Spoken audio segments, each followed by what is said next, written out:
Je vous parle de sexualité, des histoires de couple, de confiance en soi.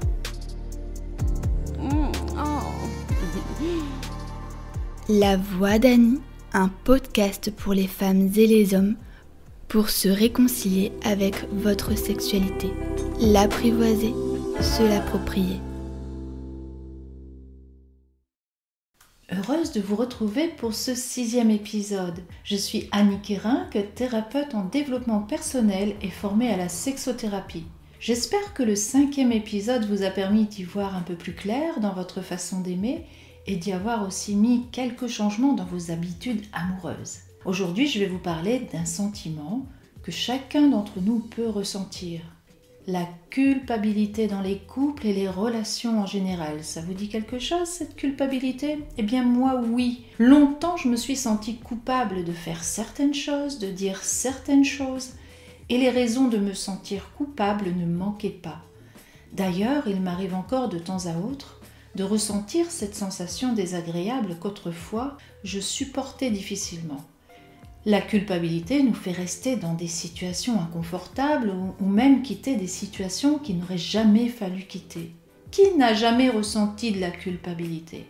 Vous savez, cette petite voix qui vous dit « Je ne suis pas à la hauteur, si tu n'es pas suffisamment bon au lit, elle va te quitter. Je n'ose pas lui proposer une position amoureuse, j'aurais peur qu'il me juge ou j'aurais même peur d'y prendre trop de plaisir. » Aussi, le regard de la société, des religions empruntées de croyances déclenche aussi ce sentiment désagréable. Faire l'amour à quel âge ? Eh bien, pas trop tôt ou pas trop tard. Si tu ne l'as jamais fait, tu as peur d'être ringard et si tu ne le fais trop tôt, tu vas passer pour quelqu'un de facile. La culpabilité est un sentiment qui est très utilisé aussi sur le plan sentimental, professionnel et marketing. Si tu travailles pas bien à l'école, tu vas nous faire de la peine. Si tu ne viens pas me voir, c'est que tu ne m'aimes pas. La culpabilité ne manque pas d'être utilisée pour vendre, pour faire passer des messages ou pour manipuler l'autre. Je voudrais aborder une petite précision car souvent on confond la culpabilité et la honte. Cependant, ce sont deux sentiments très présents dans le domaine de la sexualité. Je vais l'aborder très brièvement. Donc la honte, c'est une souffrance psychique qui touche le sujet dans son être et son rapport avec lui-même. C'est peut-être une personne qui aura subi l'humiliation dans l'enfance, se sentir inférieur, c'est avoir la haine de soi, la haine de son être. Cette personne peut être tétanisée et même coupée de son environnement. Ça peut être aussi un enfant qui aurait été surpris en train de se masturber, la honte d'avoir été abusé. Le sujet aura un sentiment de vouloir disparaître, d'être 10 pieds sous terre. Voilà ce qu'il m'est rapporté au sein du cabinet. Cela peut être ressenti de manière différente et dans un environnement différent. J'ai honte de ne pas avoir de désir, j'ai honte d'avoir toujours envie, j'ai honte d'avoir des pulsions, j'ai honte de mon corps, d'être homosexuel, d'être bisexuel, etc. Je vais revenir cependant sur la culpabilité aujourd'hui. La culpabilité est le sentiment éprouvé par quelqu'un en pensant que ce qu'il a fait ou ce qu'il n'a pas fait, eh bien, c'est une faute. Il en fait une référence à des valeurs morales. Ce type de culpabilité est sain et pousse à réparer les situations dans lesquelles je me suis sentie coupable. Par exemple, un monsieur qui vient me voir et qui se sent terriblement coupable car lors d'un rapport sexuel avec sa femme, il a une panne. Et ceci dit, cette panne, eh bien, il la vit très mal. Il m'avoue vivre une situation pas facile au sein de son travail, il est très perturbé, il a des responsabilités qui s'ajoutent à son quotidien. Donc sur le plan sexuel, c'est pas très top. Donc là, en cours de cette panne, il dit à sa femme « Mais c'est à cause de toi que j'y arrive pas, c'est à cause de toi, si tu faisais mieux les choses, eh bien tout se passerait bien. » Alors là, imaginez-vous bien, la dame est complètement en colère, remplie de rancœur, elle se sent mal à l'aise et se sent maintenant, elle, coupable parce que, effectivement, elle se dit peut-être que j'ai mal fait les choses ou pas comme il l'attendait ce jour-là. Donc le mal était fait et il a dérapé, comme il me dit. C'était simplement une manière de se protéger, lui ne voulant pas mêler sa femme à son histoire professionnelle. Donc là, dans ce cas, il avait le choix soit de rester avec cette idée que ce qu'il a fait est mal, ou soit de réparer cette erreur. reprenant contact avec son environnement en restituant vraiment ce qui se passe vraiment pour lui dans sa vie professionnelle. Ne pas reconnaître ce dérapage, comme il le nomme, eh bien c'est s'enfermer, c'est se replier sur soi-même. Donc là, dans cette situation, crever l'abcès me semble indispensable. Alors certes, c'est un chemin qui est difficile, mais il permet d'évoluer et de prendre contact avec l'autre et de lui faire part de ce qu'il se passe dans sa vie et de grandir ensemble.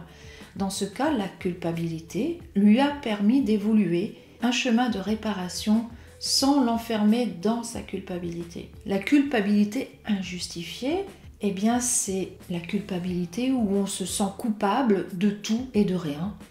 Vous allez peut-être vous reconnaître là aussi, eh bien je me sens coupable de la faim dans le monde, mes enfants vivent des échecs sentimentaux, je me sens responsable, j'ai un enfant handicapé, qu'est-ce que j'ai fait pour mériter ça ou qu'est-ce que je n'ai pas fait? Je me sens responsable, j'enchaîne les fausses couches, je me sens coupable. Elle est très douloureuse cette culpabilité-là et très très lourde à porter. Elle ne répare rien chez l'autre ni même dans votre vie. C'est pour cela qu'il est important de s'en libérer au plus vite parce qu'elle va avoir des conséquences physiques et mentales très importantes. La culpabilité, c'est se rendre coupable et donc responsable. C'est un sentiment qui va aussi finalement faire partie d'une forme de toute puissance, de prendre l'autre sous son aile. C'est un peu comme lui enlever finalement comme une forme de responsabilité à celui que vous allez avoir à protéger sans qu'il y ait de demande, bien évidemment. Elle empêche le libre arbitre de l'individu que l'on croit aider parce que ça sera de penser à la place de l'autre. Si je prends mon indépendance, mes parents vont se sentir abandonnés. Je vais me marier pour ne pas décevoir ma famille. Je vais aider mon ami à résoudre sa situation de couple. Il est important pour retrouver de la sérénité de restituer la part de responsabilité à chacun. Comment se débarrasser de sa culpabilité? C'est de se faire aider quand vous n'y êtes pas parvenu de par vous-même pour vous guider à lâcher prise sur les situations pour lesquelles vous vous sentez coupable. S'il y a eu erreur, réparer ces erreurs plutôt que de vous blâmer, être indulgent avec soi-même. Retenez que vous n'êtes pas coupable des malheurs des autres, d'avoir été l'enfant chouchou, d'avoir une santé fragile, de l'infidélité de votre conjoint, de réussir mieux professionnellement que vos frères et sœurs. Par contre, vous serez responsable si vous gardez votre culpabilité. Si vous vous sentez coupable de ne pas avoir encore écouté les épisodes précédents de La Voix d'Annie, il est grand temps pour vous de trouver réparation et vous pouvez revenir un peu en arrière et d'aller les écouter. Je termine par une petite pointe d'humour car c'est vrai que ce sujet n'est pas des plus fun, mais prendre conscience de se débarrasser de la culpabilité me semble tellement important pour vivre sereinement. Si vous souhaitez aborder un sujet particulier, vous pouvez me le partager en privé sur ma page professionnelle Facebook Annie Kérin, thérapeute. Je vous dis à très bientôt et je suis ravie de vous retrouver chaque mois.